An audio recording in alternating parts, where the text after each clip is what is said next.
Nos vamos al diálogo internacional. Con Red Contacto Sur llevamos la voz al mundo en vivo. Seguimos en lo que es elección Ecuador, objetivo Ecuador, porque allí, según los datos que tenemos al día de hoy, el actual gobierno de Noboa está preparando prácticamente un fraude electoral. Hay gente censurada, hay gente perseguida, hay gente exiliada y también censuraron spots publicitarios de Luisa González. Tenemos entendido también que, Eliana, tenés una denuncia importante para hacer de lo que está haciendo la embajada de Noboa justamente con los ecuatorianos que están viviendo en Venezuela y en otros países. Tú me hablabas del caso de los ecuatorianos en Venezuela principalmente, ¿no? Sí, mi querido Rubén, primero que nada, muchas gracias por el espacio. Permíteme presentarme, soy Eliana Correa, una migrante que reside hace 18 años en Caracas. Y ante tanta falta de información, quiero presentarte mi cédula. Soy ecuatoriana de nacimiento en Loja, más lojanita que el repe, dicen. Así por ahí me dicen en Ecuador. Fíjate, lamentablemente, hoy en la tarde hemos sido víctimas de una violación de los derechos constitucionales como ecuatorianos migrantes en Latinoamérica. Hace breves minutos el Consejo Nacional Electoral hace unas declaraciones en donde hablan de por qué no se va a dar el proceso electoral en Caracas y Valencia. Son dos recintos electorales que normalmente se habilitan, que entre los dos ascienden a 10.027 ecuatorianos empadronados para votar. No obstante, hay que resaltar algo importante. No solamente son estos 10.000 ecuatorianos que están empadronados para votar quienes se ven afectados por muchas decisiones del gobierno ecuatoriano. En Venezuela, aproximadamente hacia el 2023, hay un último registro de migraciones donde se establece que hay 200.000 ecuatorianos que residen en Venezuela, en las diferentes ciudades del territorio venezolano. Nosotros desde el 30 de agosto, que tenemos conocimiento, donde se emite una resolución por la Cancillería ecuatoriana para cerrar el consulado del Ecuador, hemos venido luchando por el restablecimiento de los derechos consulares de los ecuatorianos migrantes, porque no solamente es el tema del voto, es el tema de que se ha dejado en vulnerabilidad a muchos ecuatorianos que están en Venezuela. Sin embargo, hoy vemos vulnerados nuestros derechos, pisoteados nuestro derecho como migrante, con mucha indignación lo digo, porque es que realmente hay que ver lo poco que el gobierno ecuatoriano ha hecho en función de que se garantice nuestra participación. Hacen alusión a una demora en la respuesta del gobierno de Venezuela, impide que los ecuatorianos voten en el país. Es evidente que el tema de Venezuela es algo muy álgido, es evidente que el tema de Venezuela lo toman como la vieja confiable, sabemos decir, para poder polarizar aún más el país, dejando de lado todos los derechos que les corresponden a los ecuatorianos. Aún así, hoy, en reunión del Pleno del Consejo Nacional Electoral, la señora Tamaid dice que no existen las garantías para que los ecuatorianos en Venezuela podamos votar. Ok, señora Tamaid y señora Canciller Gabriela Sommerfield, ¿ustedes en algún momento realizaron acciones que respeten nuestros derechos? ¿Ustedes en algún momento realizaron las acciones que puedan garantizar o tuvieron un poco de voluntad política para que nosotros como migrantes podamos acceder a los derechos? Porque es más, yo tengo aquí el documento fechado con 27 de enero, donde se autoriza a los ciudadanos que fueron designados por la Cancillería ecuatoriana para que sean acreditados y puedan abrir efectivamente la oficina de representación diplomática a través de la Embajada de Suiza. Lamentablemente hacen un caso omiso a estas comunicaciones, lamentablemente no tienen la voluntad para poder agilizar todos los trámites y hoy más que nunca han dejado de lado y pisoteado nuevamente los derechos constitucionales como ecuatorianos migrantes en el exterior, específicamente en Latinoamérica. Han vulnerado al 32% del padrón electoral de Latinoamérica. Sabemos que en Ecuador lamentablemente se está gestando un fraude electoral y estas acciones son parte de ello. Exactamente.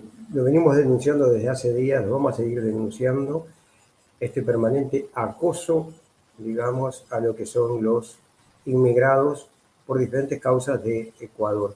Pero también sabemos que si hay compañeros que van hacia Ecuador y pueden ir a votar, también pueden ser detenidos. Tenemos esa opción de que estarían esperando para detener a aquel que vaya a votar directamente. ¿Puede ser así? No, o sea, realmente en Latinoamérica existe, o sea, para que tú puedas votar afuera, en el exterior, tú tienes que haber realizado algo que se conoce como cambio de domicilio electoral. Es decir, que registres tu domicilio electoral en el país donde resides. Existen muchos ecuatorianos, especialmente en los países que son cercanos al Ecuador, en los países que son frontera, en Colombia, en el mismo Venezuela, que a veces los ecuatorianos viajan a Ecuador a ejercer su derecho al voto, pero eso es un número pequeño. Realmente nosotros tenemos establecido dentro de la Constitución que podemos votar en el país donde residimos una vez que hayamos hecho el cambio electoral. Es por eso que a pesar de que tú tienes una población residente, no concuerda el número de residentes que tienes en un país con la cantidad de personas habilitadas para votar. Eso se le conoce como padrón electoral. Exacto. Más allá de todo esto, ¿cómo ves tú la situación real dentro de Ecuador en este momento? ¿Qué hay?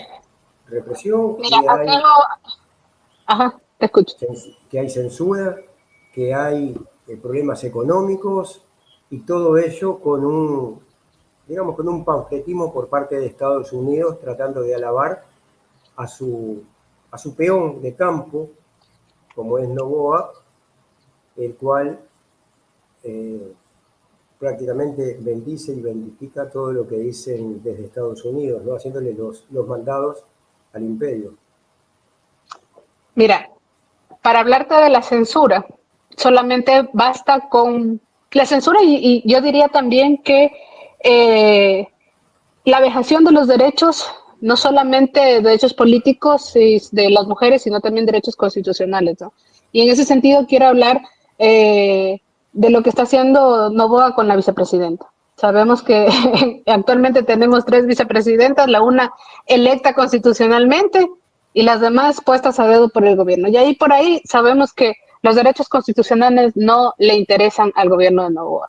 Ya sabemos que la constitución para él es una burla, que él jamás va a poder aceptar, ni siquiera va a poder respetar lo que democráticamente se decida. Por eso sabemos que se está instaurando un fraude anticipado.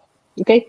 Con respecto a la polarización, mira, hagamos solamente alusión a a un hecho reciente. En el debate presidencial, pudiste ver que muy pocos candidatos, nuestra candidata Luisa González presentó un plan de gobierno efectivo, un plan de gobierno pensado en la realidad del país de este momento, pensado y adaptado a las necesidades que el Ecuador tiene. Los demás candidatos lo único que hicieron fue recordar la década ganada, atacar al expresidente Correa, atacar a la Revolución Ciudadana, porque realmente no tiene un plan de gobierno que responda a la necesidad real de este momento que el Ecuador necesita de manera urgente poder avanzar. Este momento el Ecuador necesita poder revivir. En este momento el Ecuador necesita que hagamos una intervención y por eso es que los ecuatorianos el 9 de febrero tenemos que salir y participar. Pero más allá de participar, también es necesario que cada uno de los ecuatorianos en territorio también sea un veedor y pueda estar como un observador electoral. Sabemos que hay el intento denunciado por una consejera del mismo Consejo Nacional Electoral. Si una consejera que conoce a ciencia cierta las cosas que se hacen dentro del CNE lo denuncia, por algo será. Exactamente. En base a eso, ¿cómo ves tú también todo ese tipo de maniobras, pero aparte las denuncias internacionales? ¿Cómo ves la solidaridad internacional de todos los pueblos? Tú estás como candidata por América Latina, el Caribe y África. Es así, yo estoy representando la circunscripción de América Latina, el Caribe y África, para que más o menos podamos entrar en algunas escuchas que puedan entender esto. La representación de los migrantes nace en la década del gobierno de Rafael Correa, en donde se establecen 2 curules o 2 representaciones en la Asamblea Nacional por 3 circunscripciones del exterior, que son América Latina, el Caribe y África, Europa, Asia y Oceanía y América del Norte. Entonces, eso le permite a la comunidad migrante, que realmente es quien ha sido en los peores momentos el sostén económico del Ecuador, tener una participación activa y protagónica dentro de las decisiones que se tomen como gobierno. Actualmente yo me encuentro como candidata para esta circunscripción que representa México, Argentina, Chile, Panamá, Colombia, Venezuela, todos los países del centro suramericano. Y realmente el conocer la realidad que viven cada uno de los ecuatorianos migrantes en cada uno de los países que conforman la región es importante, porque todas las políticas públicas que se generen en función de trabajar con el gobierno para garantizar una migración segura, una migración ordenada y el acompañamiento que cada uno de los ecuatorianos merece cuando está fuera del país es necesario e imperioso. Actualmente sabemos que se han cerrado después de la época del gobierno de Moreno, cuando recibimos esa terrible traición. Se habló del gobierno de la austeridad y se cerraron varias misiones diplomáticas, se cerraron varios consulados donde existe un número importante de ecuatorianos que requieren de atención, seguimiento y acompañamiento. Es un firme propósito nuestro poder reabrir todas esas misiones diplomáticas que fueron cerradas y que han limitado y han dejado y solamente han profundizado la vulnerabilidad de cada uno de los ecuatorianos migrantes en la región. Exacto. ¿Qué plan de gobierno, qué plan tenés tú para los compañeros migrantes para cuando vuelvan a lo que es Ecuador? Mira, existen muchas necesidades a nivel de los migrantes. Principalmente, creo que nosotros debemos estar claros de cuáles son las necesidades que existen. Cada una de las misiones diplomáticas debe ser fortalecida cuando lleguemos a ser gobierno para poder conocer más de cerca cuáles son, primero, dónde estamos, cuántos somos, qué necesidades tenemos y establecer acciones concretas, es decir, reabrir las misiones diplomáticas que están cerradas, agilizar todos los procesos de emisión de documentos como pasaportes, cédula de identidad, partidas de nacimiento, incentivar la nacionalización de nuestros compatriotas que han nacido fuera del territorio ecuatoriano, pero que también son hijos de ecuatorianos y que también deben tener la nacionalidad. Fortalecer también el acompañamiento en la parte legal que le permita al ciudadano migrante tener un apoyo en donde cuando él necesite tenga realmente un apoyo legal que pueda darle la asistencia. También, de acuerdo a la realidad de cada uno de los países, hemos visto la necesidad de plantear que exista acompañamiento psicológico. El migrar no es fácil. Tenemos los casos de Argentina, tenemos los casos de Chile, en donde existen muchos estudiantes que han decidido migrar porque no tienen las oportunidades de estudio en el Ecuador. Y ellos realmente tienen situaciones difíciles a las que les toca afrontar porque son jóvenes que nunca han salido del Ecuador y que han tomado la decisión de salir solos. A ellos merecemos darles un especial acompañamiento también. ¿Por qué? Porque ellos necesitan no solamente del apoyo y el acompañamiento psicológico, sino que también se tienen que establecer planes de gobierno para que les permitan obtener becas complementarias y puedan estudiar de manera adecuada. Todo esto tiene que ir concatenado a un plan de gobierno que le permita al ciudadano que salió a formarse en el exterior, que está dando lo mejor de sí, que ha dejado su patria para poder tener una preparación adecuada para servir y trabajar por el bien común. El gobierno ecuatoriano debe garantizarle un espacio laboral digno que le permita retornar, que le permita incorporarse a los grupos productivos y sacar adelante el país. Vemos que ya se comentó mi compañero David Aquilema. Exactamente, estaba justamente aguardando que tú terminaras de hablar para darle la bienvenida a él, pedirle que prenda el micrófono y bueno, darnos un pantallazo de quién es David, dónde vive, qué es lo que hace, también porque así lo va conociendo la comunidad que no lo conoce, ¿no? Agituta, Okikona, Panicona, Taitayus, Bendiciacho, Tuti, Yaktapi, Causacuna, Kai, América. Muy buenas noches, compañero. Gracias por permitirme estar en esta red y un saludo a todos nuestros compatriotas migrantes de diferentes partes de América Latina, África y el Caribe. Bueno, mi nombre es David Aquilema, ecuatoriano de la comunidad de San Francisco de Bichú, parroquia Palmira, Cantón Guamote, provincia de Chimborazo. A los 9 años migré a esta ciudad bella, hermosa, Caracas. Y bueno, aquí estudié y soy comerciante, orgullosamente. Y bueno, aquí vamos trabajando para el beneficio de la comunidad en diferentes sectores. Hemos luchado con mi compañera Eliana hemos siempre dispuesto para todos nuestros migrantes en las necesidades que ellos requieren. Y bueno, estoy aquí para servir para todos mis compatriotas que están en diferentes partes de América Latina. Muy bien. Ya veo que hablas idioma originario también. Eso también da una pauta.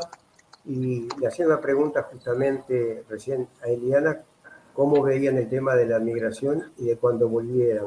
En tu calidad también de originario, ¿cómo van a trabajar con este tema de la inclusión real de los pueblos en lo que es la sociedad ecuatoriana? Sí, bueno, nosotros estamos trabajando muy fuerte para poder rescatar la cultura. Y ya lo empezamos con nuestro presidente Rafael Correa cuando él implementó en las escuelas la implementación de bilingüe, la quichua y todo, para poder seguir nuestros hijos, para que no perdamos la cultura. Nosotros migramos, pero respetamos a donde vayamos, estamos con nuestra cultura y vamos a trabajar implementando siempre en diferentes sectores la necesidad y para que nuestros hijos vayan aprendiendo nuestras raíces, que es la cultura, la tradición y en este caso nuestro idioma, que es el quichua y que hay que sentirnos orgullosos. Bien. Además, en medio de todo esto, ustedes también, una pregunta que nos viene enseguida, ¿no? Más allá de que no permiten que Rafael Correa esté en Ecuador, indudablemente, si él estuviera, es ir con el caballo del comisario, como decimos acá, ¿no? ¿Cómo ven ustedes el regreso de Rafael a Ecuador en cuanto se gane? Mira, Rafael Correa, el expresidente, él ha dicho que él no va a aceptar ningún indulto ni ninguna otra cosa que no sea simplemente la declaración que dé la Corte de Justicia. Él no va a retornar al Ecuador inmediatamente, sino cuando realmente se ha comprobado que que el influjo psíquico por el cual fue por el cual fue denunciado no tiene ninguna base legal para este tipo de denuncias que actualmente se manejan en el software que se desarrolla en el Ecuador. Muy bien, me parece bien y realmente es respetar lo que es la justicia, ¿no? Cosa que los gobiernos que han habido no la han respetado. ¿Cómo ven ustedes el tema real justamente de la justicia o de la injusticia en Ecuador y los cambios que van a tener que hacer, ¿no? Mira, realmente para nosotros es bastante complejo. Bueno, hay que entender también algo. Fíjate la casualidad de este momento. A 2 semanas del proceso electoral regresó la fiscal Diana Salazar. Casualidad, ¿verdad? Que en las elecciones anteriores, 2 semanas antes del proceso electoral, mataron a un candidato. ¿Y qué hicieron? Le echaron la culpa a la Revolución Ciudadana. Ahora tenemos que estar anticipados a ver qué otra acción delincuencial van a realizar para seguirle echando la culpa a la Revolución Ciudadana. Sabemos de todo el complot que tienen con el Consejo Nacional Electoral. Si la misma presidenta del Consejo Nacional Electoral tiene un hermano como funcionario de la Cancillería, ¿qué podemos esperar? Si la fiscal Diana Salazar sigue haciendo acciones tan ilegales e inconstitucionales como hacer el asalto al Consejo de Participación Ciudadana, tomar los documentos, tomar el teléfono del Augusto Verduga, de asaltar, porque ni siquiera fue una revisión, fue un asalto al Consejo de Participación Ciudadana. Hacen tantas acciones inconstitucionales, hacen tantas acciones groseras que ya uno ni siquiera puede pensar. Y tú pregúntale a cualquier ecuatoriano en este momento si confía en la justicia ecuatoriana y te van a decir que no. Es por eso que tanta delincuencia, que tanta inseguridad se pasa por alto, porque el ecuatoriano promedio, es decir, 8 de cada 10 ecuatorianos no confían en la justicia ecuatoriana. Entonces, es por eso que nosotros insistimos que la vía para nosotros en este momento poder cambiar la realidad de la historia es precisamente la participación activa en las urnas, pero también tenemos que ser conscientes de que tenemos que cuidar cada uno de esos votos porque existe un fraude electoral que está gestándose, tanto desde el Consejo Nacional Electoral con la Fiscalía.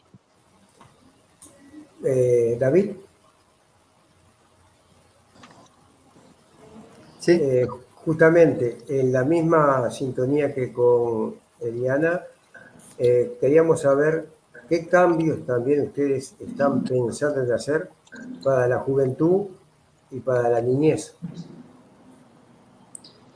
Bueno, para los niños estamos trabajando fuerte eh, para poder que el idioma quichua sea implementado en diferentes consulados o diferentes lugares que ya se están haciendo en Colombia. Y eso hay que ayudarle, hay que motivarlos para que nuestra cultura no se pierda. Y también trabajar con los jóvenes. Los jóvenes quizás no están al tanto de la situación que se vivió con el presidente. Y hay que instruir, hay que decir la verdad, hay que estar con ellos, trabajar para que nuestro país renazca, para que nuestro país otra vez podamos tener seguridad, podamos tener empleo, para que no haya migración. Casi la mayor parte de los jóvenes están migrando a los Estados Unidos y por eso nosotros tenemos que alzar nuestra voz para que este gobierno salga y para nosotros poder, ahí está el plan de gobierno, con Luisa hay muchos estudiantes que pueden estudiar en la universidad y tenemos que llevar el mensaje como juventud para que este país ya no esté en las ruinas. Bien, Armando Carrieri está escribiendo y está diciendo: Ecuador está en manos de un operador de las élites, Noboa. Está usando los dineros del Estado ecuatoriano como un fondo de inversiones de alguna de sus empresas heredadas. Es la expresión del fascismo. A esto yo agregaría que también recientemente da la casualidad que en barcos bananeros de la familia Noboa se descubrió un gran cargamento de droga, y se ha dicho que la fortuna de ellos proviene desde ese lado. ¿Qué novedades hay en torno a esto?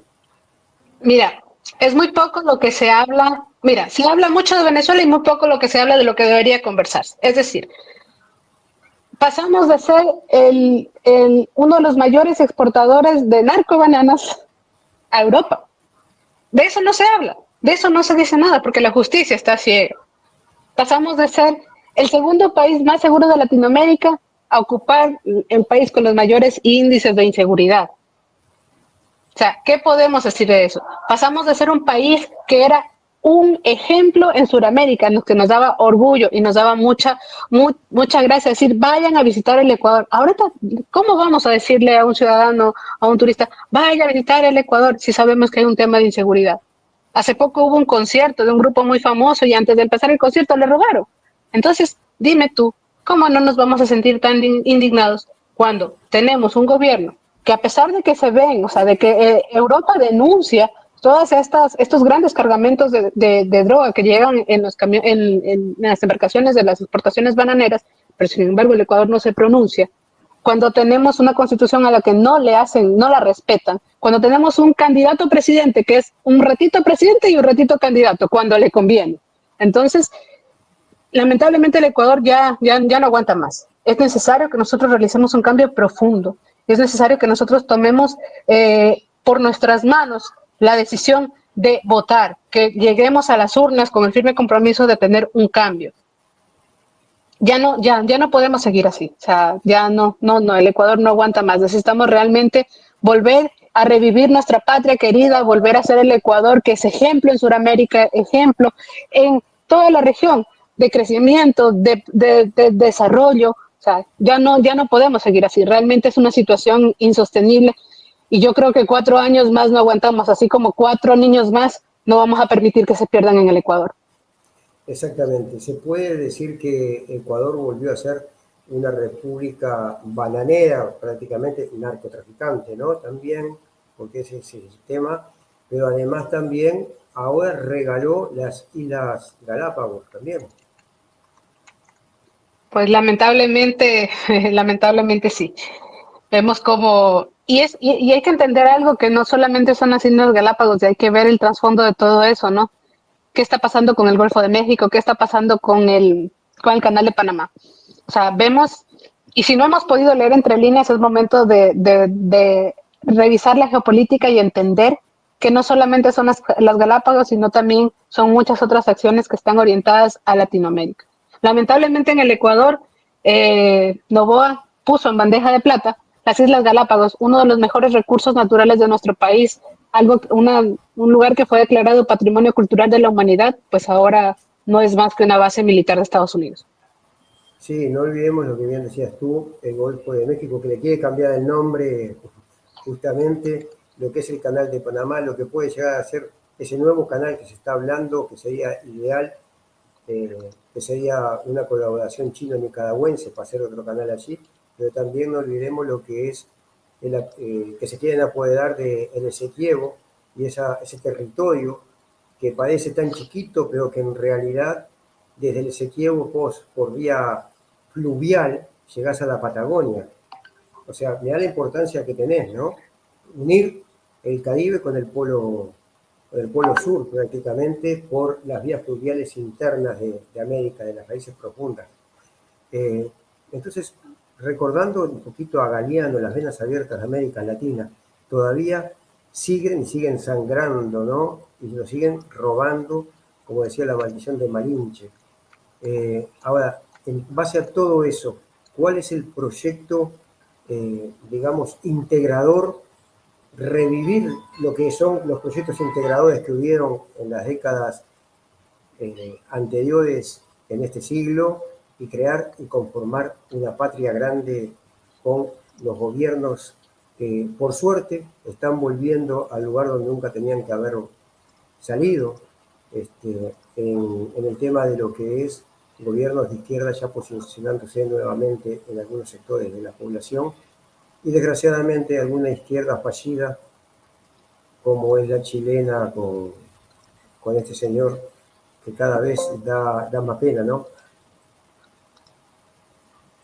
Mira, realmente para mí es necesario mantener claro lo que pasa en el Ecuador. O sea, existen, si bien es cierto, la necesidad de que la región se vuelva a unificar, que la región vuelva a trabajar en conjunto. Y lamentablemente para eso va a tomar tiempo y es necesario que la gente participe, que cada uno de los ciudadanos en Latinoamérica hagan su lucha donde corresponde para que nosotros podamos volver a ser esa región con autodeterminación de los pueblos, volvamos a ser esa región que se une en defensa de realmente cada uno de los ciudadanos de a pie, pero particularmente nosotros en esta lucha que nos toca llevar adelante, en esta representación que decidimos asumir, en este reto que tomamos para poder ir a la Asamblea Nacional del Ecuador y poder participar activamente en la construcción de leyes para el desarrollo del Ecuador, pero más allá del desarrollo del Ecuador también es para que los migrantes tengan la voz presente en la Asamblea, para que se respete el derecho de los migrantes que hoy por hoy, como vemos, ha sido nuevamente pisoteado. Hoy han vulnerado un derecho constitucional con el no permitirnos participar en el proceso electoral. Primero tenemos que ir paso a paso, una lucha a la vez, y en este momento tenemos que salir adelante con esta lucha tan difícil que se presenta en este momento en el Ecuador. Exactamente. David, Eliana, el tiempo es corto, tenemos que hacer otro programa próximamente también con ustedes y con los demás compañeros. ¿Cuál es el mensaje de despedida que podrías dar por el día de hoy a la comunidad internacional, pero también a lo que son los ecuatorianos en el exterior que tienen, yo no digo que tengan la voluntad de ir a votar, tienen la obligación de ir a votar, es obligación ir a votar, es obligación cambiar, y disculpe que hable tan fuerte, pero es una obligación real para con sus familiares dentro del Ecuador, como también lo hicimos nosotros, los uruguayos que estaban en el exilio, también solicitarles que fueran a votar y que votaran para que ganara Yamandú y Carolina en Uruguay. David. Bueno, compañero, estamos viviendo un momento muy, muy crucial en las próximas semanas y estamos a pasito de poder recuperar el Ecuador y por eso quiero hacer un llamado a todos mis amigos, mis compatriotas, a taitas, a mamitas, a Wapicuna, Panicuna, en diferentes partes del mundo. Y veamos que tenemos familiares en Ecuador, tenemos hermanos, hijos, primos, y cuál es el país más hermoso del mundo, aunque es chiquito, pero somos de buen corazón. Y miremos estos gobiernos de turno, hace 7 años nos han llevado a una ruina muy profunda. Y nosotros tenemos que alzar nuestra voz y siempre confiando en Dios y podemos recuperar nuestra patria. Y por eso les invito a cada uno de nuestros hermanos que votemos con conciencia para poder recuperar la patria, por el bienestar de nuestros hijos y por el bienestar de nuestros padres, de los jóvenes, para tener un país mejor. Y igualmente a todos nuestros migrantes. Estamos trabajando fuerte para poder atenderlos, para llevar las propuestas y para que sean atendidos en diferentes consulados, en embajadas, y estamos en este proyecto. Les invito a todos este 9 de febrero a que nos acompañen con su voto y a revivir la patria. Y muchas gracias, hermano, y que el Señor les bendiga. Ayituta, Bokikuna, Panicuna, Taitayos, Beniciacho. Eliana. Rubén, primero agradecerte a ti por este espacio. Esperamos poder seguir compartiendo contigo todas las realidades del Ecuador, por darnos la voz que merecemos a los migrantes, porque si no nos ayudamos entre migrantes no estamos haciendo nada. A la comunidad internacional, los observadores políticos que están en este momento en el Ecuador, les pido que sean objetivos y que hagan prevalecer lo que corresponde, el derecho migrante, y que hagan respetar la Constitución, que en este momento en el Ecuador no se respeta. A nuestros queridos compatriotas de Latinoamérica, les pido que no hagan caso a esas palabras necias que hablan que me quieren cambiar de nacionalidad, a todas esas acusaciones que hacen actualmente. Yo solamente les pido que unidos podemos sacar adelante el Ecuador. Este 9 de febrero tenemos que participar. Este 9 de febrero tenemos la oportunidad en nuestras manos para, votando todito 5, poder cambiar, revivir el Ecuador. Este 9 de febrero podemos llevar a la presidencia a una mujer que ha venido trabajando constantemente, a un vicepresidente que tiene la experiencia, a unos candidatos a la asamblea. Yo soy médico, David es un comerciante, juventud y compromiso, que nos van a permitir realmente representar como se merece a cada uno de los migrantes de Latinoamérica. Así que contamos con tu voto el 9 de febrero y vamos a revivir el Ecuador votando todito 5. Muy bien, esto va a seguir porque no paramos hasta que gane las 5, el 9 de febrero, y festejar, porque aparte vamos a preparar para el 9 un maratón desde el día 8 en adelante. El 9 vamos a estar en una transmisión en directo, lo podemos hacer, no estamos en Ecuador, lo hacemos desde el exterior y estamos informando para el exterior, y nos comprometemos a que puedan participar también ese día dándonos informes. Desde ya, muchísimas gracias.